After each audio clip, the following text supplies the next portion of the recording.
A woman fell down the stairs and died. That one death stopped a royal wedding and created a legend. But what if she had died differently? It's September 1560. A woman named Amy Robsart is found dead at the bottom of some stairs. Her neck is broken. Nobody knows if she fell or if someone pushed her.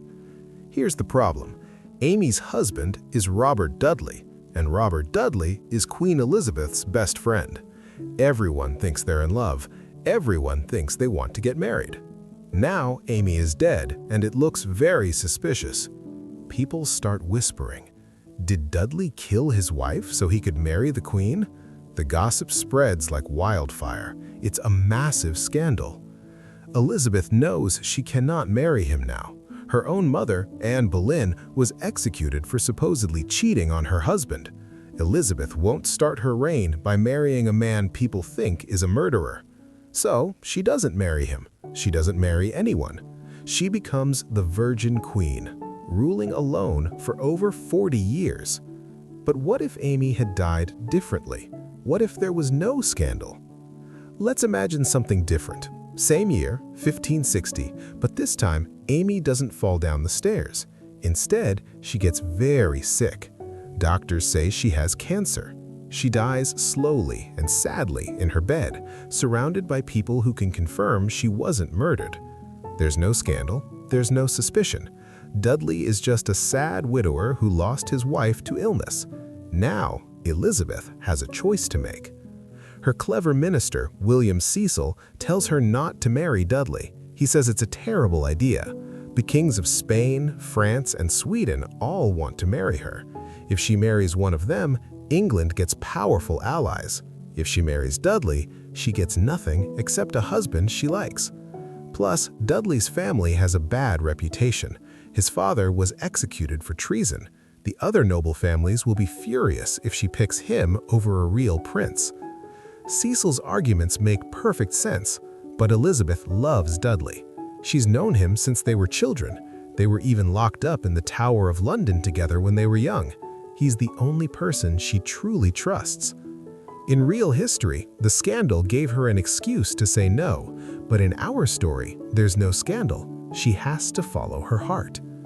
In spring 1561, she tells her council she's getting married. The groom will be Robert Dudley. The council goes mad. Cecil argues desperately. The Duke of Norfolk is furious that this upstart is being raised above him.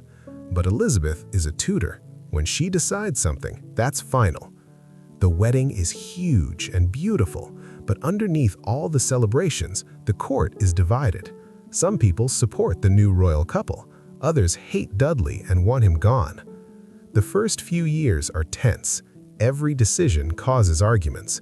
Then something amazing happens.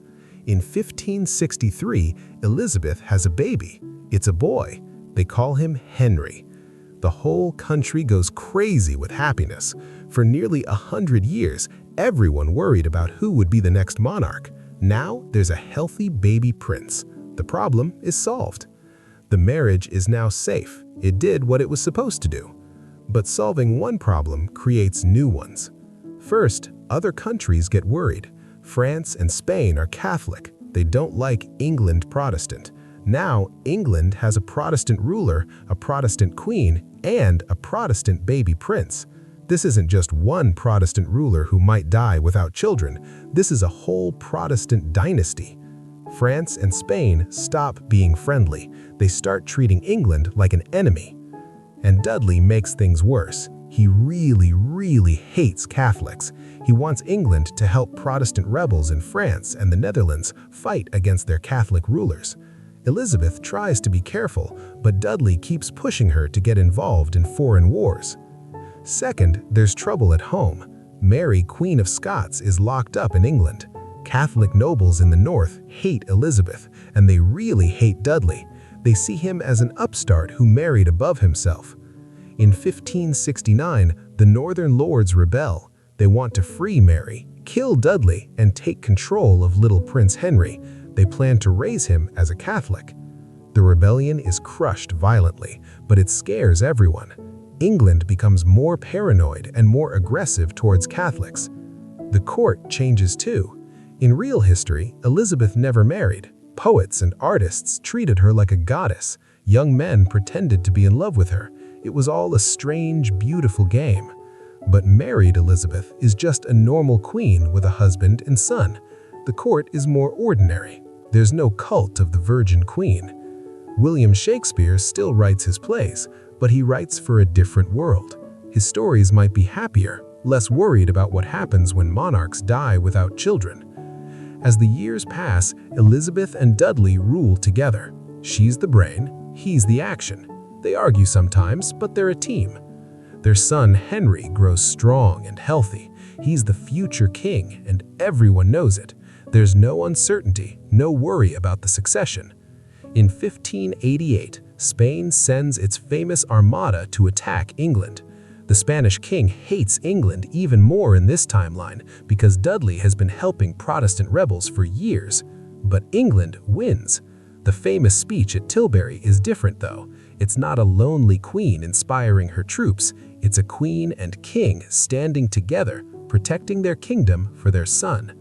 The victory is glorious, but the legend is about a royal family, not a single amazing woman. Elizabeth dies in the late 1990s after a long, successful reign. Her son becomes King Henry IX without any fuss. Robert Dudley, the boy she met in the Tower all those years ago, watches his own son become king.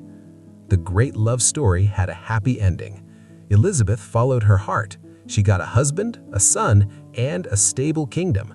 She gave England exactly what it wanted: a king, and then another king after him.